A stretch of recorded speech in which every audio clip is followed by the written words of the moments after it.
Bem-vindos ao Espaço Estudo. Faremos agora a solução da questão número 7 do capítulo 1, volume 1, do curso de Física Básica do professor Moisés Nussensweig. Importante, comprem os livros impressos. A questão vocês já devem ter lido e para todo o canal de YouTube é importante que vocês curtam, inscrevam-se no canal, as notificações fiquem ativadas e compartilhem pelos seus colegas, ok? Essa é das questões mais simples até agora que nós vimos na coleção. Tá? Vocês podem utilizar os dados que estão na página 8, né, do próprio livro, desse volume 1, só que para o caso de Plutão, vocês teriam que fazer uma estimativa e não vai ficar muito legal, porque Plutão não tem uma órbita muito circular, né? A órbita ela é mais uma elipse maior um pouquinho, né? Ela tem uma excentricidade, né, maior, né? Ou seja, a excentricidade é a medida do quanto se aproxima ou se afasta, melhor dizendo, de uma órbita circular. Então, quanto mais excêntrica, mais elíptica é a órbita. Então, para Plutão é preciso pegar um valor médio entre a parte mais próxima, a parte da órbita mais próxima do Sol e a mais distante do Sol, né? No caso da Terra, também já temos o dado que está na página 8 é suficiente. Como esses dados em relação a Plutão não seriam suficientes, então eu busquei essa tabela aqui na internet, onde nós encontraremos os dados de distância da Terra ao Sol aqui e a distância de Plutão ao Sol aqui, tá? E está em quilômetros, nós vamos ter que mudar isso para metros, porque nós vamos trabalhar com a velocidade da luz em metros por segundo. Então, realmente fica uma coisa muito simples, né? Estimar o tempo que a luz demora do Sol chegar até a Terra. Pegamos este valor aqui, colocamos numa notação científica, né? Nós temos 1,5 vezes 10 a 11 sobre 3 vezes 10 a oitava. Isso dá 500 segundos, a gente divide por 60 e encontramos 8 minutos e 20 segundos. O gabarito fala 18 segundos, né, 8 minutos e 18 segundos, e está totalmente razoável para um capítulo que trata de estimativas, então consideramos isso aqui como correto e de acordo com o gabarito.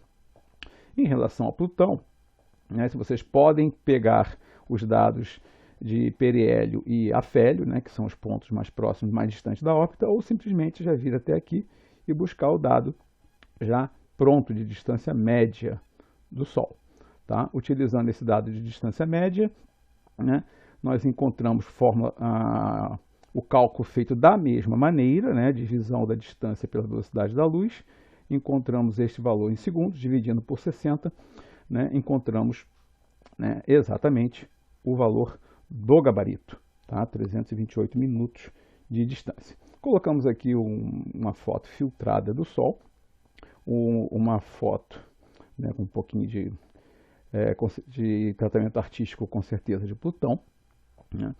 E gostaria de chamar a atenção para uma curiosidade aqui nesse quadro resumo, que é de outubro de 2012, porque além de nós termos Plutão como planeta anão, foi incluído no Sistema Solar mais um, Haumea, entrou como um planeta anão também.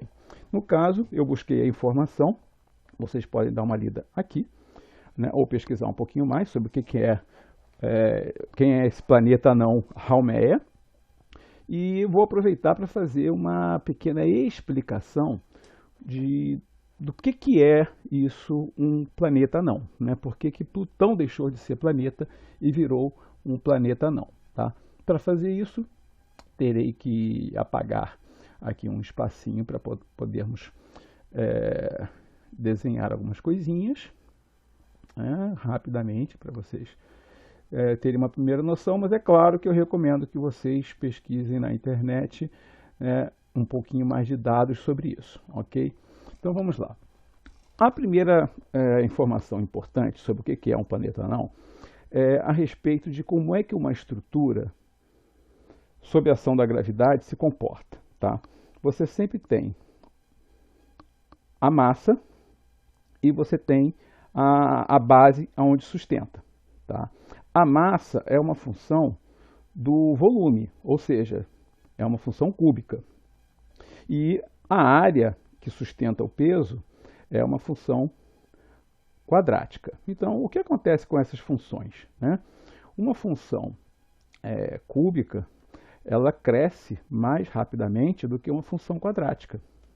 Então, à medida que uma estrutura vai subindo de altura, vai aumentando de tamanho, não é proporcional, tá?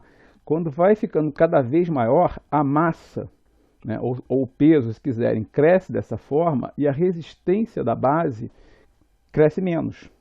Então, o que acontece? Se você for crescendo demais o tamanho, for aumentando demais o tamanho de uma estrutura, você vai ter que começar a aumentar a base para que não haja um desmoronamento.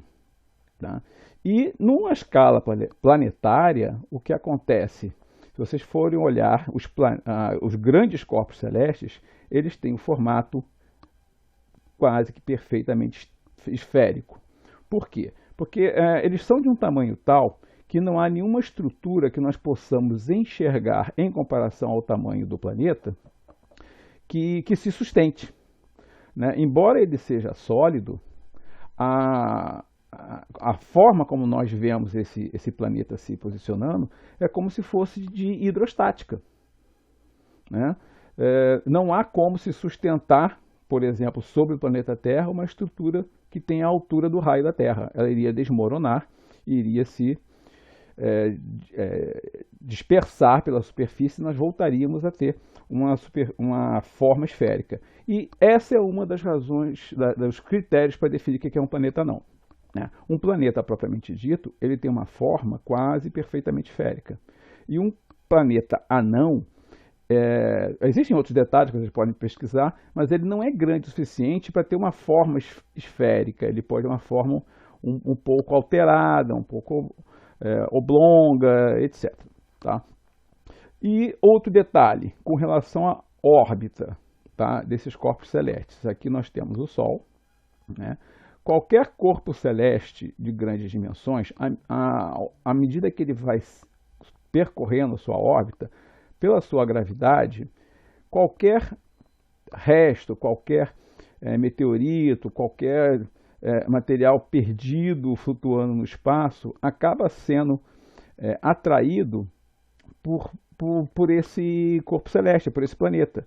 Então, há uma região em torno da órbita em que o espaço está limpo. Por quê? Quando o planeta passa por ali, a sua gravidade é muito grande, atrai, né, na forma de meteoritos, né, meteoros e meteoritos, todos os corpos que estão passando ou que estão ali mais ou menos em baixa velocidade, próximos da órbita.